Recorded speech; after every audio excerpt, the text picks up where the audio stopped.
It's so good to see everybody. Come in, enter the room, and say hello. Say hello to the Soul Tribe. It is, I think it's Wednesday evening. I always lose track of time. This is March the 11th, 2026, and the time is 9:31 p.m. Eastern Standard Time.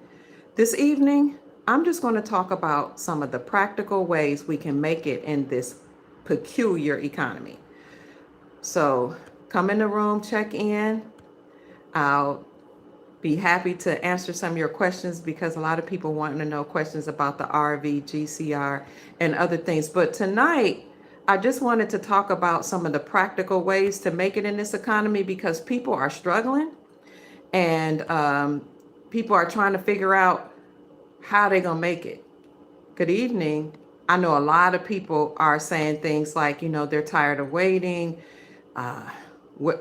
What's going to happen? When is Donald Trump going to release these funds? When are we going to the bank?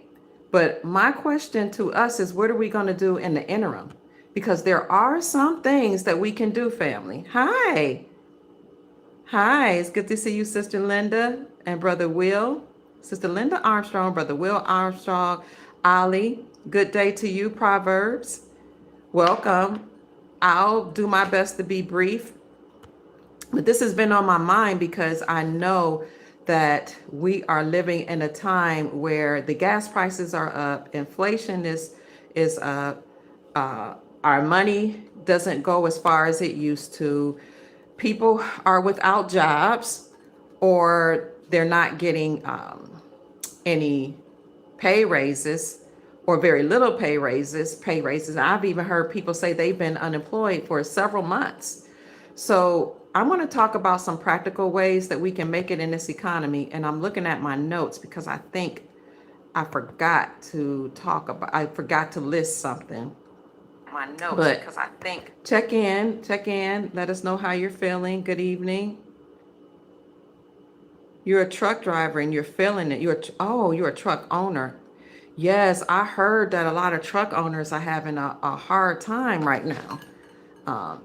Some truck owners aren't able to get the contracts they used to get for many reasons. Basically, one of the reasons truckers aren't getting the contracts they used to get is because of companies. Companies were hiring people for less. They were hiring some immigrants for less money or people that would just take less money. And then beyond that, you had dock workers, truckers, all of them were struggling because there weren't a lot of goods being shipped over here, maybe due to tariffs, due to the economy in other places, or for whatever reason. A lot of dock workers were on strike. If a dock worker's on strike, that means, and no shipments are coming in, that means all the truckers that would go pick up goods from the docks wouldn't have anything to pick up. Because the dock workers are on strike, the goods aren't being delivered, countries aren't delivering things here as the Trump administration and other countries figure things out as they're working out these tariff agreements. But my point is, family, that we can come together and come up with solutions for ourselves. We know that the administrations around the world have stated that they are figuring things out. We know about the agreements that countries have made. We know about the peace agreements. We know that Trump has removed us from 66 international organizations so we can establish our sovereignty. We know about the Epstein trials and how government officials are stepping down and corporate CEOs are stepping down and bankers are stepping down. But we can't wait for we can't wait for all that. Some people just can't wait. Some people are like, it's taking too long. And I get it. So let's be practical and let's discuss some of the things that we can do while these government officials figure things out. And I think it's important because I know we're often talking about what's going to happen governmentally or globally, but ultimately, we have to save ourselves and take care of ourselves. Now, I'm not going back on my word at all about how I know Nassar and Jassara is coming forward. But in the meantime, see, I know it's real for me because I know it's real. I don't believe it. I know it. And I've been reporting on it and I've been experiencing it and I've been watching things happen. But just because I know it and I see it and I experience it doesn't mean everybody else does. So I'm going to be practical and I'm going to talk about ways that we can make it in this global economy. Keep checking in, family. Being patient and trusting in the Lord. Absolutely. Yes, we have to save ourselves. What did you say? You're exactly right. There is no one is on anyone's insurance policy. Is Trump doing the right thing? Why are people mad? Somebody asked. What country are you from? I'm in America, the United States of America. Okay. So I'm going to get up right in here and I'm going to let you know, I'm going to give a disclaimer right now. A lot of things I'm going to say is not going to sit well with some people. Some people are going to say, I can't do that or I won't do that. Some people are not going to like it, but I'm going to be practical. Number one, some of the things you can do, shack up. Yep, I said it. Now, if you are Christian and if you were raised like me, I'm not talking about fornicate. I'm not talking about go get somebody off the street. I'm not talking about go and be with somebody that you're not married to. Shacking up means a shack is a home. It means get under the ark of safety of somebody. If you're a child out here or a young adult, move back in with your parents. I'm telling you, I'm going to say things that's not conventional, that's going to make people upset, going to make people uncomfortable. What is wrong with moving back in with your parents? You don't want to follow rules? Your mom is too naggy? Your dad is in your business? Well, what business do you have if you can't even make it out here on these streets and you can't pay bills and you don't have a job? Move back in with your parents. Number two, if you're older woman or a man and you're struggling on your own and the economy is too harsh, move in with your children. Move in with the one or several children who are honorable and respectful enough to take you in. But see, we found ourselves in these predicaments. I'm not talking about, we're talking outside of what the government has done. We find ourselves in predicaments that we can't move in with our children because we haven't treated them right. Because some of us have been disrespectful to our children, and some of us have done whatever we wanted to do when we were big enough and better, and we just said, I'm grown, I can do it, don't question me. And our children have watched us make shipwreck of our lives and watched us do certain things and make some mistakes that are questionable. And now we're a little uncomfortable about moving back in. But now we're going to have to swallow our pride, remove our ego, and shack up. Again, I'm not talking about committing fornication. But speaking of fornication, okay, fornication aside, people are more practical in other countries. They don't sit and wait around for the perfect mate. They don't sit and wait around for the woman that fits this aesthetic that's almost outside of their realm. Okay. They don't sit and look for the man that hits all points. You got non-negotiables, like 12 pages full of non-negotiables. He got to have this. He got to have that. He got to do this, or else I'm not going to be with him. Why don't we learn to be more practical and find a companion with whom we can get along, pull our resources together, and enter into a covenant relationship, whether that's traditional marriage or a covenant relationship. And we talked about this the other day, where you don't have to get a marriage license, but a traditional, whatever your culture believes in. Some cultures believe in stepping over a broom. Some cultures believe in breaking certain dishes. Some cultures believe in just going before the elders. Some cultures believe in going before a preacher, a priest, an evangelist, their mom, their dad. Some cultures believe in doing a ring ceremony. Why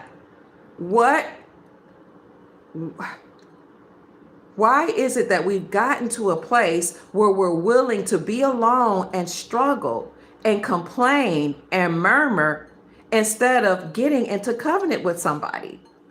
So now I'm telling you, I'm going to say things that's not conventional, that's going to make some people uncomfortable or they're going to be upset. Enter into a covenant relationship with somebody that you can get along with so that you can pull your resources together and you can make it in this economy. I'm not talking to people who are got it all. You can do it by yourself. You don't need nobody. You don't need a man. You don't need a woman. You want to go alone. I'm not talking to those people. I'm saying these are ways you can make it, practical ways, marriage, covenant relationships. Instead of looking for the one, look for someone who is on the same page or close enough where you can build something together. You can call me Barb the builder. You can call him Bob the builder. A lot of these people that come up with this rhetoric of I'm not going to be a Bob the builder or Barb the builder, they're making a lot of money on the rhetoric while you kiki and caca and saying, no, I'm not going to be a Barb the builder, and waiting for somebody that meets these high expectations and 12 pages of non-negotiables when you got somebody right in your backyard who loves you. What am I saying? I'm saying instead of waiting for somebody that doesn't want you or you don't qualify for, take the person who loves you, who wants to be with you, and who's respectful, kind, has your same values, honor your parents, loves your children, respects your pastor, your spiritual leader, somebody that you can build with, you can work together with. Because what I'm saying is a lot of people are really struggling being alone when you got somebody right in your backyard who loves you. I know of a young lady who's been waiting and waiting and waiting in her 30s, approaching her 40s. I want a man that's like this, and I want a man that's got 6 figures, and I want a man that, he can make good love, and I want a man with no children, and he's gotta be a dark skinned and tall, dark and handsome. He's gotta have this type of job. But then meanwhile, she got somebody right in who's a family friend who loves her to death, sweet, kind, pulls out the chairs, open the doors, respects the family loves him, he loves the family, honorable. Oh, but he don't make my heart jump. He don't make my nether regions tinkle. But meanwhile, you out here struggling, almost 40, never had a child, and you got a good man right here that loves you. I don't get it. And you're struggling. This is what I'm saying. Practical ways. Enter into a covenant. Get married. That's what I said shacking up to be funny. Common law marriage, some kind of relationship. And why have I heard some gentlemen saying, well, I won't get her. I don't want to be with her because she's a little on the thick side, or she doesn't meet my aesthetic, or, she's not light skinned, or, she's not this, or maybe she has a child. Well, you have a child. I'm a little confused, and nobody's checking for you, but she's sitting over here loving you, pining for you, willing to do whatever. And you got a child, you got children to raise, or a child. But you won't take the woman who wants you. See, I don't buy the rhetoric that you have to be somebody's, what do they call it? First choice. I know we like, you should be his preference. Now, I'm just going to be realistic, okay? I wasn't my husband's first choice, and I don't give a darn. He treated me well. He was a good man. And I took care of him until the day he died. You know who his first choice was? This young lady named Sandy. Cute girl. Thin, beautiful, in the church. In fact, his mom and her parents put them together. They were betrothed to each other when we were teenagers. But you know what? When I saw Douglas Edward Lattimore playing on those keyboards with those all big, beautiful teeth smiling at me, I said, I love that man. I knew it when I saw him that I loved him.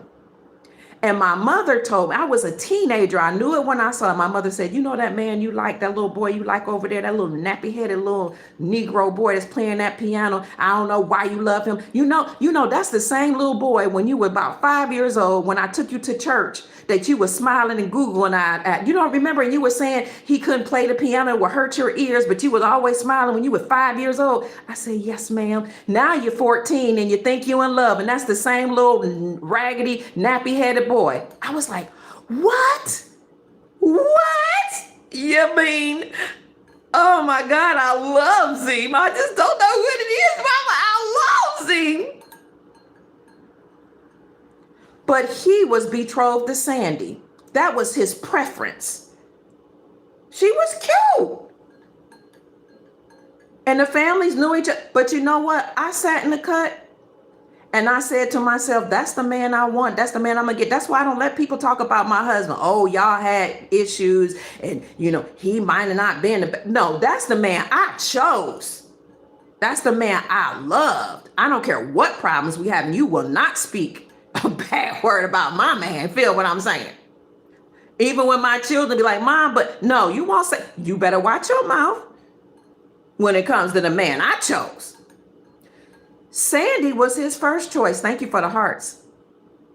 His preference. But I sat in the cut because that's what I wanted. He could build with his hands. He didn't have a lot of money. He could build with his hands. His mother brought him to me. One day we were in church. She said, I know you love my son. She said, I like you too. And she chose me for him. Second choice. I was the second. You think I cared? No, I don't get this. If it's not your preference and your first choice, don't be the woman that he settles for. It's called settling down for a reason. I knew that was the man I wanted. I sat back. She said, let me tell you something about Douglas Lattimore. This is evangelist elect lady Sandra K. Lattimore. She was a school teacher in Portsmouth, Ohio. She became the assistant pastor. She said, come here, baby, little Kia. Let me take you into my house. You see this bathroom that's right here beside my kitchen downstairs? I said, yes, ma'am. She said, Dougie built that. He's how old? Well, I was about 14, 15. He was 7. He's 17 now. He built that 3 years ago when he was 14. I was like, thank you, Mrs. Lattimore. I know. I just love Zeke. I love me some Dougie Fresh. Oh, I love Zeke. And so she said, he can build with his hands. He can make anything. He can fix any cars. We went to high school together. We went to church together. He was in love with Sandy. Oh, he was going to marry Sandy. The whole church organization, House of God, Church of the Living God, Pillar and Ground of the Truth, House of Prayer for all people. Commandment keepers are we. Churches all over the land in America, Jamaica, Africa. Everybody knew because he was a consummate musician, an excellent musician. Everybody knew Dougie was going to marry Sandy. I just sat in the cut. In the meantime, I was learning how to cook because my grandmother taught me that anyway. Making sure I was clean, make sure I was pretty, stay fit and healthy, serving the Lord because I was in church at the time, respecting and honoring the elders in the church. And you know what? Sandy got pregnant. His first choice got pregnant. Not by him, by somebody else. Who was sitting in the cut? Oh, wait. Smiling, blinking her eyes. All of a sudden, Dougie Fresh, heart started pounding and beating for the woman that was in his face, that loved him, that honored his mom, that was faithful to church, that was faithful to God, that was paying her tithes as a teenager, because back then you had summer jobs, that was honorable to her mom. I was his second choice. I wasn't his first choice. You think I cared? I don't care. People say men aren't the prize. For me, that was my prize. I don't care if it make me a pygmisha, if it make me dumb, whatever. I don't give a care. Do you know what that man did for me? When I was 15, we started courting in the church. That meant you had to go out with the whole church. Because it wasn't going to be no sexing and no making love, no holding hands and kissing and swapping spit. Back then, if you were unmarried, we went out with the whole church. That's how we dated. And we finished high school. And then by the time we got to college, my mother-in-law, who was at that time had moved from assistant pastor to pastor, said, it's about time. I'm looking at y'all and y'all about ready to have sex. Y'all need to get married. I was 18. And I said to myself, I always wanted to be married. I always knew I was going to be married. In fact, I had a hope chest. the little chest where you would put things in it to buy it for your marriage. And mom went out shopping with me. She was buying me a dress. Mom, if you're watching, I'm sorry, you probably didn't even notice. Mom was buying me a dress, and in mom's mind, she was picking me out a prom dress, but I knew I wasn't going to go to my prom. I was a holiness girl. I didn't want to go to a prom. I didn't listen to worldly music. I didn't care nothing about prom. So we picked out a white flower dress, and my mom was like, "You like this white flower dress?" I said, "Yes, ma'am," because in my mind, so I was walking by faith and not by sight. Even before Dougie picked me, I got the white flower dress that looked like a prom dress, and I said in my mind, "I'm gonna get married in that dress." That's why I don't care what people say. I knew what I wanted. And I had cookbooks, and I had my grandmother's recipes right here stored up in my head. I knew how to sew buttons. I knew how to iron clothes. I was raised that you wake up in the morning before your husband get up, you cook, you have the food, breakfast prepared. Before he wakes up, you have his lunch prepared for when you send him out to work. I was raised that way. You iron all the clothes every Sunday, wash and iron all the clothes every Sunday. I'm telling the story. This is how I was raised by my grandmother. So Doug's mom started saying to him, "I know you wanted Sandy, and we picked Sandy for you, but she got pregnant. And we're not going to have you with a woman who's having babies by other people, and you were supposed to be betrothed to each other." Kia knows how to cook. Kia knows how to do A, B, C, and D. I've watched her. I know her mom. I know the way her grandmother raised her. She's honorable. She's respectful. Y'all gonna get married. Now, I'm not telling anybody to get married at 18. That was my choice. That's what I wanted to do. And I'm glad I did it because it preserved me. I got married to that man. I had all my children by him because I was coming at the time of age where I was ready to explore. Now, psychologically and mentally, I wasn't ready to explore sex, but biologically, I was in my prime at 18. I was ready, exploring my body by myself. Sometimes you touch yourself. Put the children away, okay? Because this is adult conversation. I just knew that I was ready. I got married. That man who did not know much about other things, whatever people say you should know, knew how to build. He knew about economics. Do you know what he did? He and his mother got together. He had perfect credit at 20. I was 18. And they bought our first house together. He bought me a 3-bedroom house with a fence around it. It was owned by one woman. She was an elderly woman. It was very, very nice, still in perfect condition. Back then it was only $12,000. I don't even know how much. That one $12,000 house is so valuable that the city of Portsmouth, Ohio forced us out of that house and took it by eminent domain and built out their school and put a parking lot there from the Portsmouth PHS, Portsmouth High School, bought our land and my mother-in-law's house beside it. That's how valuable it was. $12,000 then, and he bought me a house, and anytime anything broke, he fixed it with his hands. When it came down to budgeting, he was very, very smart. He budgeted so well on the little money that we made when he was 20 and I was 18 that people would come to us and shop out of our closets and our cabinets and our freezer and our refrigerator because he knew how to budget. He knew how to work with his hands.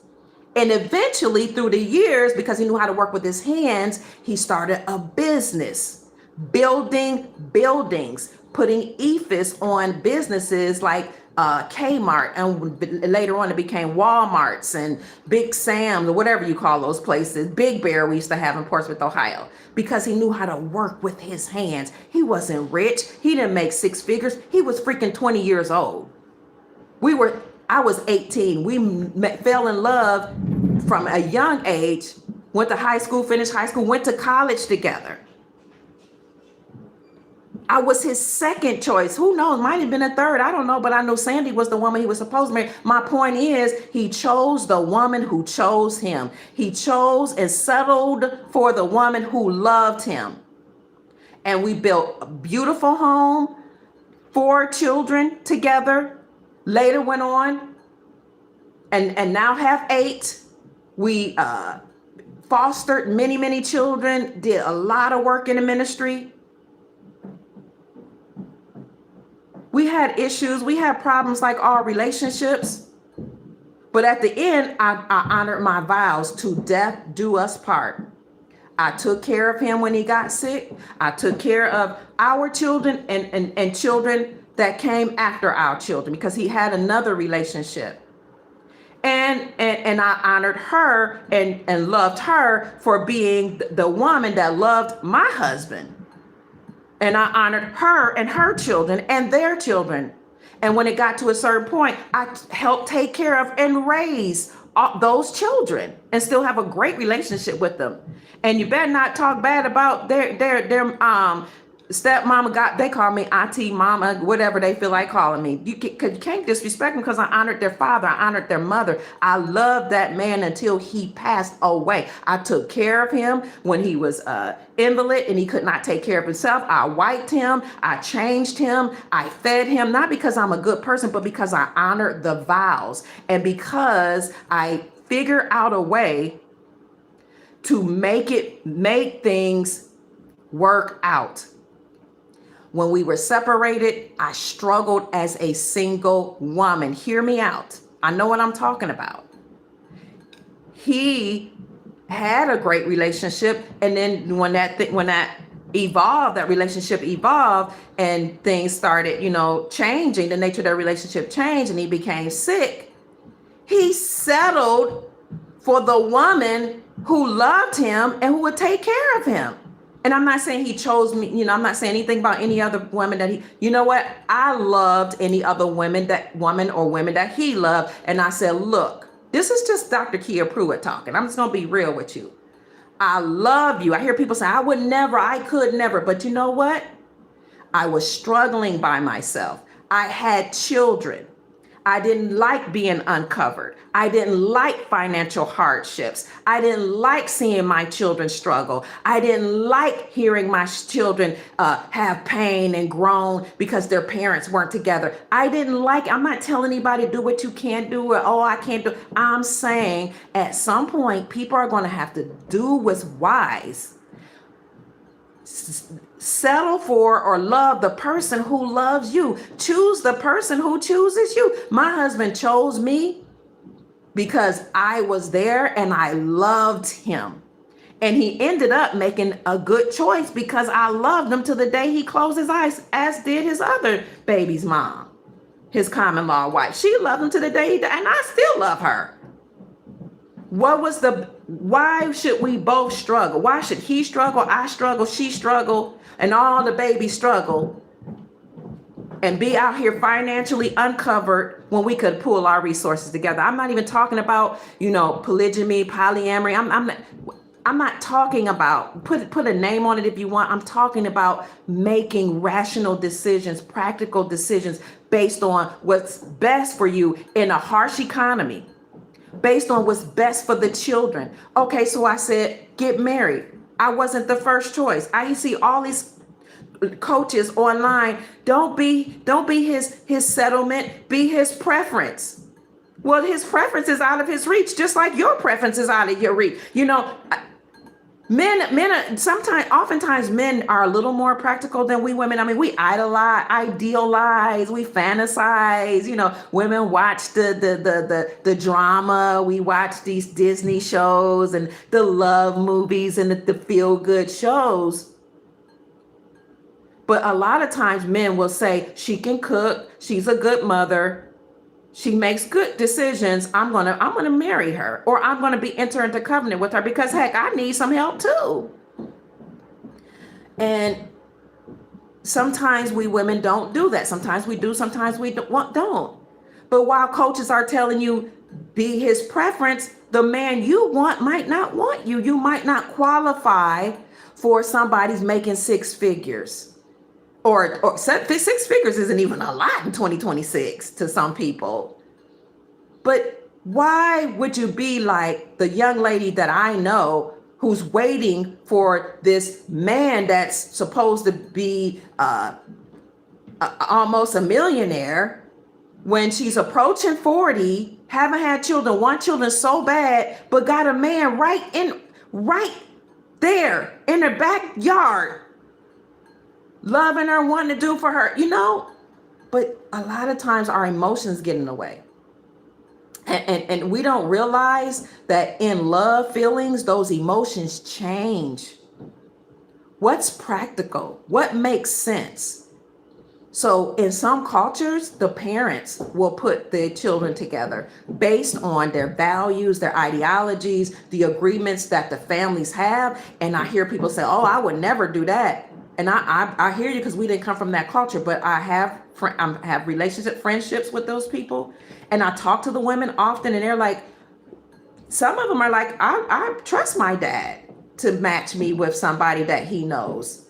I trust my mom and my elders to match me with somebody we know, because we know we will fall in love. They say in the other cultures,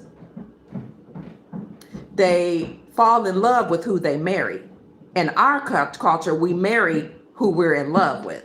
But we don't realize that in love, emotions are usually based on pheromones, chemicals, and all that. And it's a great way, that attraction, yes, to select a mate. But because our fathers no longer help us, or our elders no longer help us choose mates, sometimes we're just doing things based on emotion instead of also looking at how practical things are.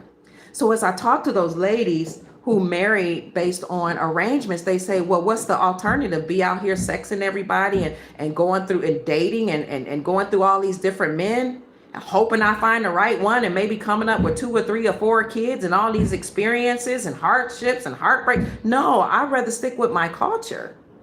So I'm thinking, wow, okay, that makes sense. I'm not telling anybody to do that, but get married.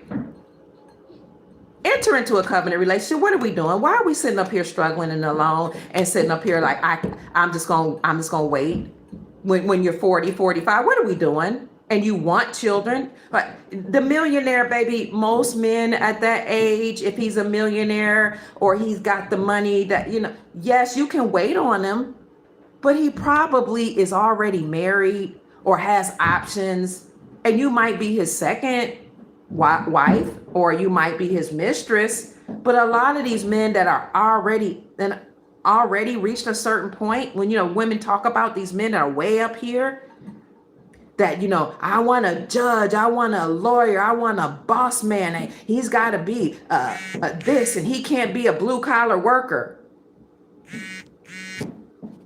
Blue collar workers, plumbers make good money, electricians make good money. And they're hard workers. Construction workers know how to build homes. Plumbers know how to fix pipes. These are essential workers that when the world gets shut down and all these corporate jobs, these white collar jobs, that desk jobs, they're going to go away, most of them, because the corporations are collapsing.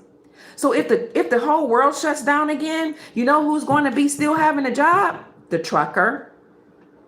That's in the comment section. The plumber, the electrician, the construction worker, the one who builds the infrastructure. That's the ones the mechanic. That's the man that's going to have a job. Because lawyers, okay, attorneys, that whole system, attorney, judges, that's all being done away with. We're returning to constitutional law and to the republic.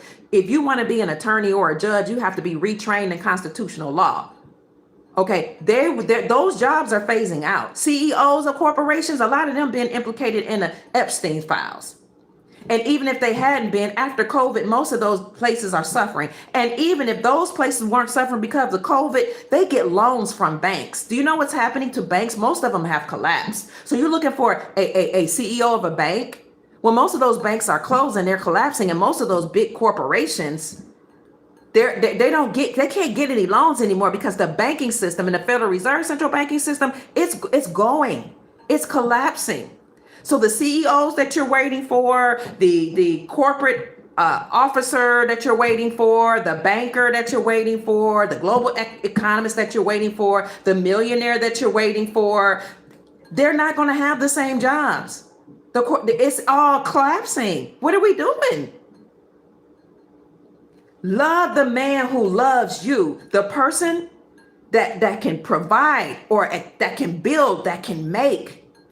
The person that will honor you, the person that doesn't care if you have children, he's just happy to have you. He will cover you and your babies. Love the man who's saying, I know you don't get along with your mom or your dad, but try, because family's important. Love the man who your family knows, the man that's opening the doors, that he might be 5'8" and he might not be 6'5", but he might be 5'8", but he loves your dirty panties. And he loves your snotty nosed children, because children are an asset to us. To some men, they're a liability, because he has to come and cover your child, provide for your child. He has to deal with the children's father, your ex-husband, your ex-companion or companions. So for some men, they're a liability. Love the man who says, I will love to cover your children and provide for you and your children. What are we doing? How can you make it in this strange economy? Get married, enter into covenant. With the old folk, they call it shacking up. Enter in a covenant. You don't want to get a license because you don't want to involve the government in your business? Then sit down together, write up an agreement with your elders, or your mom and your dads, moms and dads and your elders. Write up an agreement. This is what we're entering agreement. This is what it looks like. Have a ceremony, a cultural tribal ceremony, or Jewish ceremony, or a Catholic set, whatever ceremony you can have. You don't have to get a license. Record it at the county recorder, so put it in the newspaper so it's recorded. You're worried about whether or not he's going to take care of you later on? Put it in a contract. If we don't make it, baby, could you cover me and take care of me up until I'm able to take care of myself? Or can you give me this amount? I don't care if you're a man or a woman, baby. Can we work this out some kind of way? If you got a lot of assets and you're afraid that somebody might take you to court, put your assets in a trust. Make sure it's secure. That way nobody can sue you for your assets. But a lot of people sit up here saying, I don't want this person to take all I got. No, I mean, you don't even have a whole lot. Some people don't. But it means a lot to you. So put it in a trust. What are we doing? Why are we struggling out here by ourselves when the scripture says 2 is better than 1? A 2-fold cord is even better than 1. It's stronger. It's thicker. If 2 or more are gathered in my name, I'll be in the midst. In the mouth of 2 or 3 witnesses, let every word be established. 2 is better than 1. Why are we out here struggling when you can enter in the covenant? Put your resources together. Who cares if he make $20 an hour? If he makes 20 and you make 20, that's $40 an hour. I mean, what are we doing out here? Get married. And then it doesn't matter what the government does and doesn't do. Number 1, get married. Enter in the covenant. Lower your expectations. I'm not going to lower my expectations. I will be darned if I do. Well, if your expectations are too high and the person that you want up here is not checking for you,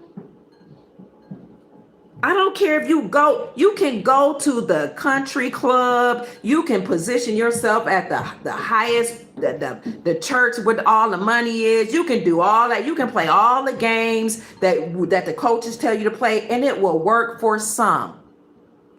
But a man with a discerning eye that's up here, what people are calling high quality men, baby, he can spot out a person that's just sniffing him out for his money. He can spot out a woman that doesn't have class, that's just at the country club to try to find a mate. And his assets are in a trust anyway. And his parents and his colleagues gonna tell him, watch out for that person. Same with a man. You can go over to another country if you think American women are too masculine if you want to. And I think that's a wonderful thing. Find a woman who lines up with your values. Also know that a lot of those women want you just for a green card, just like a lot of men want a woman over here just for a green card. And while we're saying, I don't want what's in my backyard, I'm going to go across the sea, I told you all that the games that a lot of women across the seas are playing. Yes, they are better at, some of them are better at doing certain things. Yes, they're traditional ways is to cook and clean for a man and to take care of him. And I'm all for that. That's how I was raised. But they also know the Violence Against Women's Act. They play the game. They also know they can play the game. And once they get over here, they can change. They can call up the government. They can say he abused you when he did nothing. And they can file for that green card on their own, unbeknownst to you, right behind your back, playing in your face the whole time. And some of them are plotting for the man they really want. It happens all the time. It happens all the time. And if you a brother, a lot of times they will use you for a green card because you're the one that brought them over here. Then they'll go and leave you. Kanye West wrote a song about it, talking about when she get on, she leave you. When he get on, he leaves you for a white girl. The foreign women, a lot of foreign women do that too. When you put her on, she leave you for a man that she really wanted, who has status. So a lot of us have these high expectations. I'm gonna get something better, and that's good. Just make sure that they checking for you and that they really want to be with you. The point though is get married. Choose somebody. You're 40, 50 years old, sitting up here waiting. Maybe haven't had any children, or you have children and you don't have help raising them. What are we doing? We waiting on Nasara and Jasara to get our money. We're waiting on the revaluation of currencies to get our money. And meanwhile, we're struggling. Get married if that's your value. Number 2, put your ego aside, swallow your pride, and move in with your family. Why are 2, 3, 4 people out here paying $2,000, $3,000 for rent? If you are a married couple or a single person and you have 4 children, okay, you paying $2,000 for a mortgage or rent, and your 4 children are paying $2,000 each. That's $10,000 a month. That's going out of the family coffers. Help me make sense. Put your ego aside. Swallow your pride. I'm saying if you want to learn how to make it, practical ways to make it. Put your ego aside, swallow your pride, move in together, and pay one mortgage or one rent. You see, because $10,000. Let's do it. You remember how we count by twos. $2,000, $4,000, $6,000, $8,000, $10,000. That's rent or mortgage alone. Electricity, utility bills. Let's call it a good $500 each. Utilities and let's say phone or something. Utilities and phone, $500 each. That's another $2,000 a month. $10,000 plus $2,000 is $12,000. Food, couple thousand each a month. We'll be conservative, $1,000 each. So we're at $10,000, $12,000. Maybe each household is paying at least $1,000, $12, $13, $14, $15, $16, $17,000 per month is leaving. A couple or a single person with 4 children, adult children, $17,000. We just talked about the housing, the utilities, and the food, and we were really, really conservative on the food. $17,000. $17,000 to $20,000 a month. Household expenses for 5 people living in 5 different places. About $20,000 you're paying out to somebody else. What are we doing? We're waiting on Nasara when you got $20,000 sitting in your family coffers because you and your 4 children, and if you have more, is spending out all that money. Move in together. Oh, I can't. I don't like my kids. They don't get along with me, or I don't get along with them. Or I don't like my mom. She's nosy. Well, if she's nosy, then while you're in her house, you just honor her and just don't do things that she'll be nosy about. If she's naggy, you be respectful and you honor her and you do your best not to have any arguments.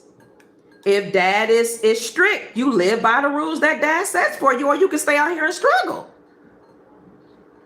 I don't like my brother. He thinks he's the man. Okay, then stay on your own and struggle then. I don't like my sister.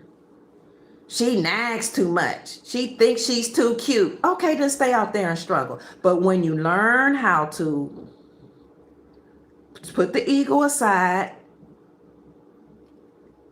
do what's in the best interest of the family,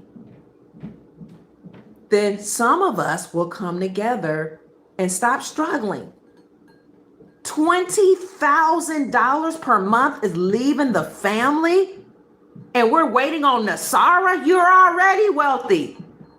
You're waiting on a global currency reset when you got $20,000. Not everybody. Okay, we're going to get to the others.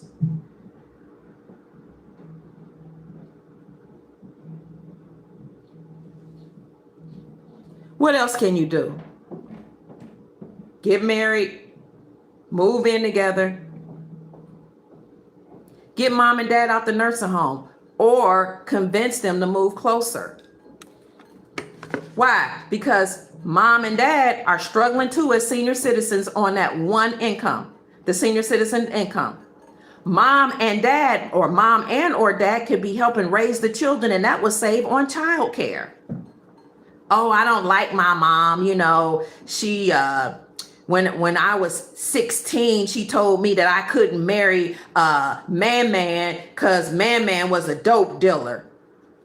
Well, Man was a dope dealer, and if you had stayed with Man and he was a dope dealer, you probably been in prison just like he was. So yeah, mama was right. But you wanted to be a hot tail. And you still holding on to what happened when you were 16 instead of looking at your bills and saying, I need to be practical. And instead of looking at relationship and saying that the best currency in the world is the currency between people. The best resource is human resource. Currency, love, that's a currency. Family relationships, that's a value, that's a currency. There's nothing more important in the world than relationships. That's how companies really become wealthy. They learn how to connect with the customer. They build a relationship, even if it's a relationship that may not be real to you. They build relations. This is how companies learn how to keep employees, establish relationship. So move mom and dad home or close to home, so you're not sending money out to have somebody to take care of them, and you're not worrying about, because that's a currency too. Emotional currency, stressing out about mom being all the way here or dad all the way there, or mom and dad stop being so arrogant and so what's the word I'm looking for? Independent, that you don't want to move back home with your children or close to your. I don't want to. I'd rather live on my own. I don't want nobody up into my business. I'm set in my ways. Well, you're going to keep struggling, mom and dad, or mom or dad, as a senior citizen. Move closer to your children so you can help the children and they can help take care of you. It's a cycle of life. You raise your children, you take care of them when they're babies, you change their diapers, you nurse them on your breast, you give them warm bottles, you feed them, you birth them, you take care of them, you take them to school, you educate them, you impart values into them. And then later, when you get older, especially if you've treated them well and right, they take care of you. The circle of life. Because usually if you're middle age, usually you're not out partying. If you are, you need to sit your hot 65-year-old tail down. And we need to stop propping up these older women who's out here shaking their tail feather when they got grandchildren being raised in the streets or being raised by somebody else's tax-paying dollars. Sit your hot tail down. Don't nobody care about you cute and you got a thin waist and you gonna show it off. And okay, what's going on with your grandchildren? Because after you shaking your tatas and your tail in the club and you showed everybody you still got it, what are your bills looking like? What's happening with your grandchildren? Where are your children? Do they even like you? You see what I'm saying? Restore your relationships. Move your family back home. And I get it. You only work with those who will work with you, but try. I can't. Why can't you? Instead of saying I can't, ask yourself, how can I? Look, we're living in a situation where the whole system is collapsing. People are running out of money. They don't have jobs. They're not making enough. We're being forced to see what really matters. Family matters. Wealth is nice. We need it. Legacy is awesome. How are you going to impart legacy in your grandchildren if you out on a shaking your tail feather, proving you still got it, and they don't have anybody to watch them? Your daughter, she's struggling. She needs your help. Dad, your son, oh, they grown. No, I ain't helping them Negroes. I ain't helping them. If they not Negro, I ain't helping them grown men. No, It's my time. They're struggling. If they're single or if they're married, they're struggling. Or even if they're not struggling, if you were around to help watch the children, they could actually work. Their marriage might actually last. But they got to figure out how they're going to go to work, eat, cook, or go out to eat because they're too tired, make love because they're trying to sustain their relationship, keep their relationship together, keep their finances together, keep their mind and emotions together in the middle of an economic collapse. But because they're grown and you want to be out here doing your own thing because you're mature and they should just know it and you had to get it out the mud. So they need to know how to get out the mud, but they're struggling. So Paw, we understand that you live. This is your time to live your life, but what about your legacy? What are your grandchildren going to think about you, say about you, and who's going to take care of you when you're too old? Because my mom works in a nursing home. She's been in a medical facility, medical discipline for decades. Now you see more women there that's alone, but mostly you see men in a nursing home dying alone. Why are the men dying alone? What type of decisions did you make that the men are dying alone in a nursing home and being mistreated in a nursing home with no wife, no woman, no children, no grandchildren? What type of decisions did they make? Some of us have the opportunity right now to turn that around, to change the trajectory of what could happen by mending our relationships. So you could talk about women all day long, but most of the women aren't in the nursing homes dying by themselves. Ask the nurses. Because they got children, they got grandchildren, they got sisters. We're more communal. They got the girlfriends. Now, women are dying in the nursing homes alone, but I'm saying, Mama, Papa, why are you dying in a nursing home alone?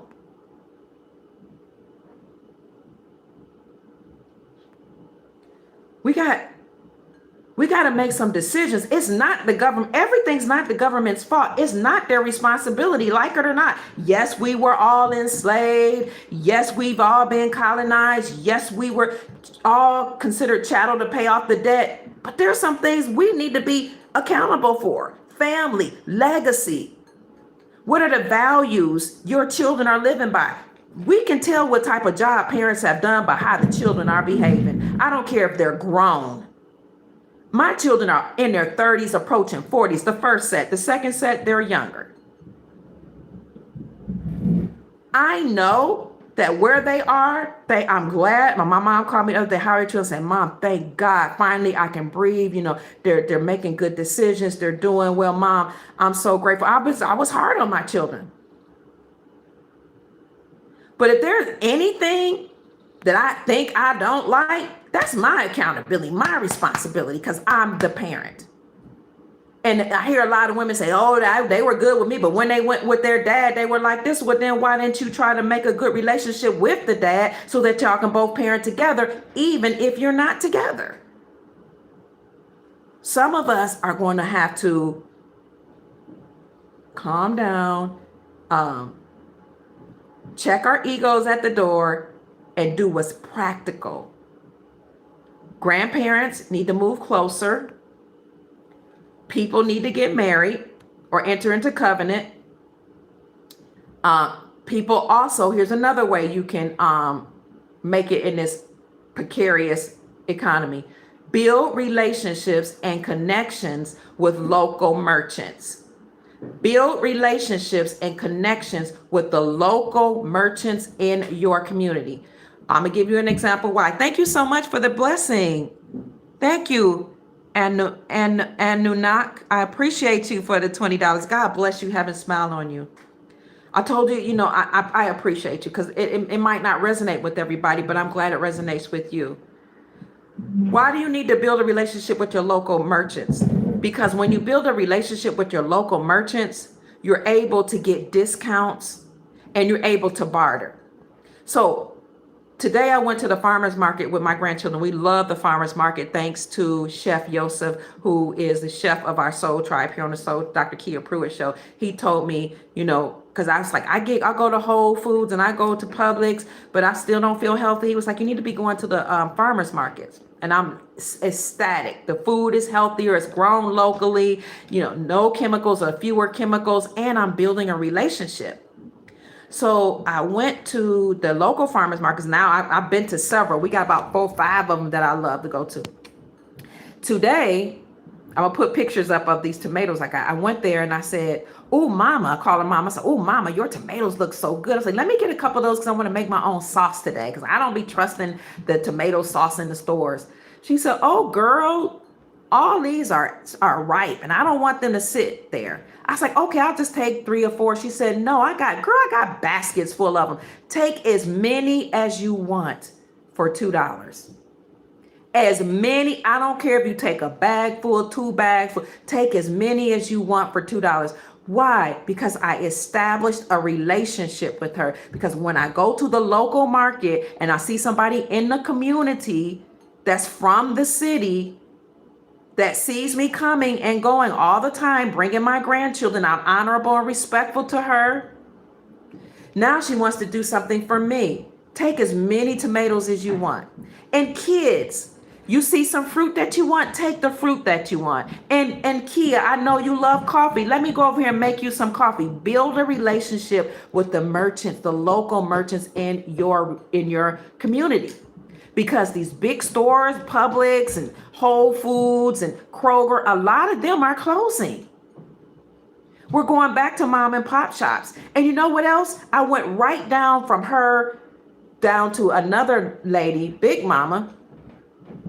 And there was an older man there, an elderly man there.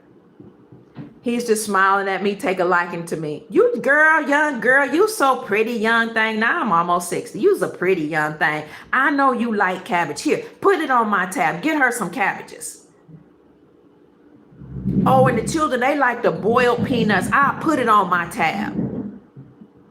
And when I needed something, I'm like, Mama, I got the money. Oh, you sure you got it, baby? Don't worry, because if you don't got it, then I'll just create a tab for you, a ledger, and I just put your name right here, and I just say you pay on me, then you can pay me when you get paid, baby.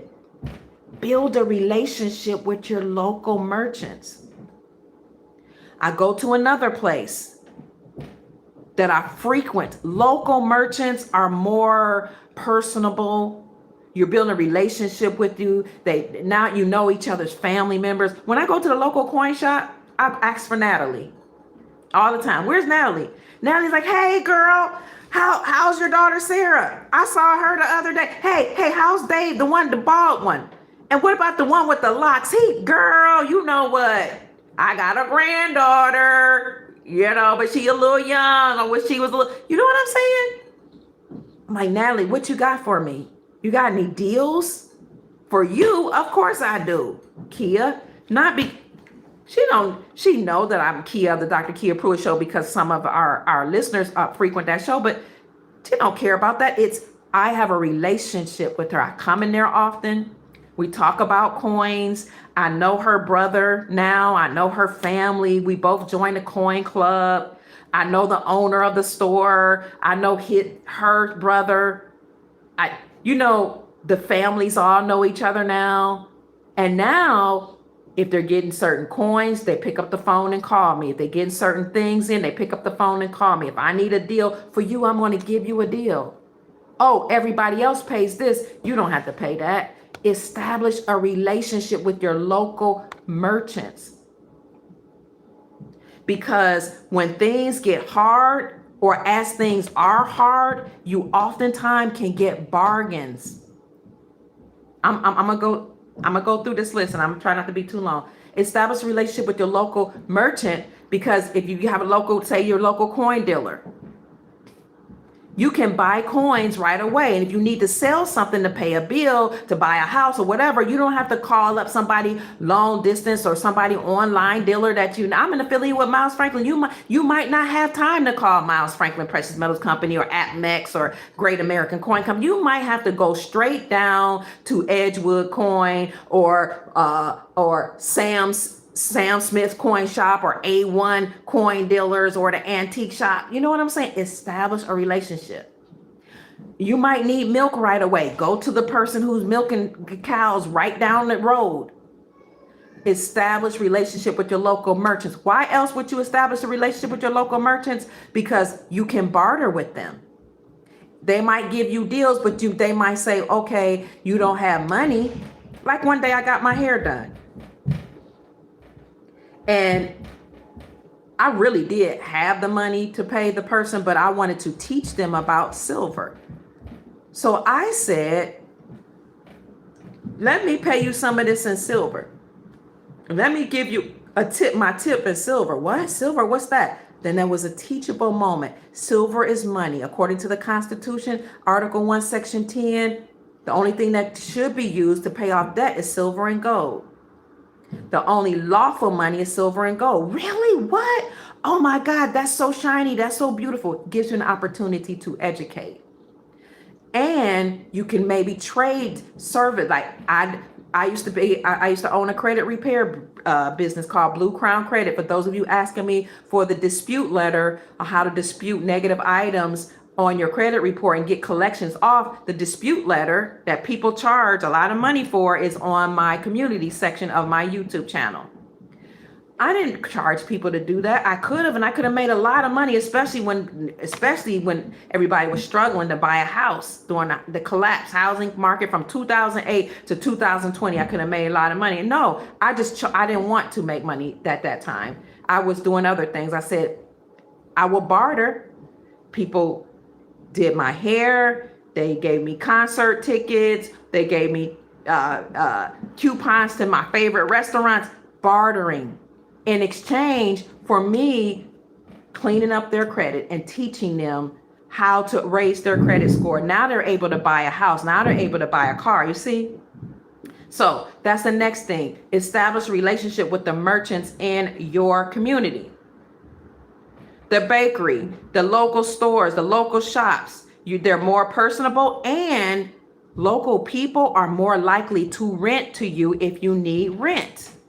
Because a lot of these corporations bought up houses and they bought up apartment complexes. So they set up the rent so high that now we're being priced out, and a lot of people can't find a place that's affordable due to these corporations. Well, when you know the people in your community and you establish a relationship with you, if they own property, they're more likely to rent to you and overlook any issues you might have on your credit report. They just want to get somebody in there. Thank you for the Cash App. Thank you. Let me look and see, because I want to acknowledge you.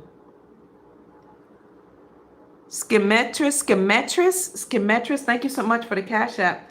Thank you. $ Mama Kia 13. $ MAMAKIA 13. MAMAKIA 13. Thank you. Not only have the corporations bought up houses and apartment buildings, but they're now going through a third-party person to approve you or disprove you for an apartment. So if you got denied for an apartment or to rent a house one time, it's on that whoever that third party person they go to that you were denied. It's on that third party person that you maybe had some problems in the past. Okay, they're all going through that one or two third party company who has no heart, no feelings, they don't care about you. You just a number. They're less likely, if they're going through a third party, to rent to you if you had any things on your credit, maybe a late payment, or you lost a job one time, or you couldn't afford to pay back in 2020 during the pandemic. They don't care. Corporations, because it's not run by humans with a heart. But when you establish relationships with your local merchants and people in your community, somebody that owns an apartment complex or trying to renting out Airbnb, or they just want to just rent out for their house for some time, or they got property over yonder down the way, they're more likely to rent to you and say, I know you may have had some issues in the past, but now I'm just going to ask you to pay for the first month's rent and last month's rent, just in case you come upon some problems and you have to leave, then I can rely on that last month's rent to catch me up. Or if you can just give me a 30-day notice, or you can find somebody if you have to leave. You see, building a relationship with people is important. The whole cancel culture and I don't like folk, and I'm gonna do things on my own, and I don't care about what people think about me, and I don't care about who they are. That is a setup, because when you have an icy cold heart, and you feel like you can just cancel people for whatever reason, that comes back on you, because that same person you canceled out when you could have sat down, the Bible says, come and let us reason together, that you could have reasoned with, could be the person that's going to extend grace and mercy to you later on.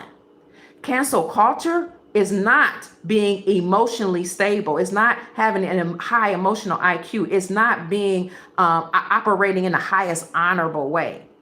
Cancel culture is not extending grace. The same way we all needed grace, and we all needed somebody to put out, what they used to call it. He's putting out his hand, extending his hand towards me to give me an opportunity, he or she.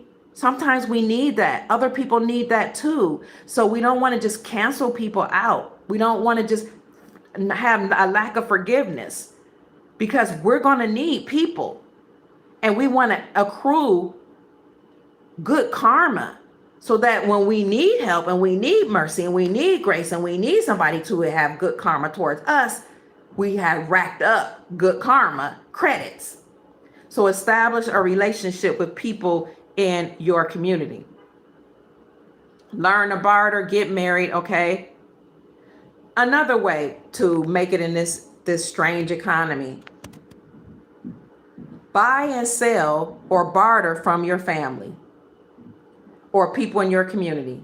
For example, somebody in your family knows how to do hair. They may not be a hairdresser. Why pay $100, $120, $200? Oh, shoot.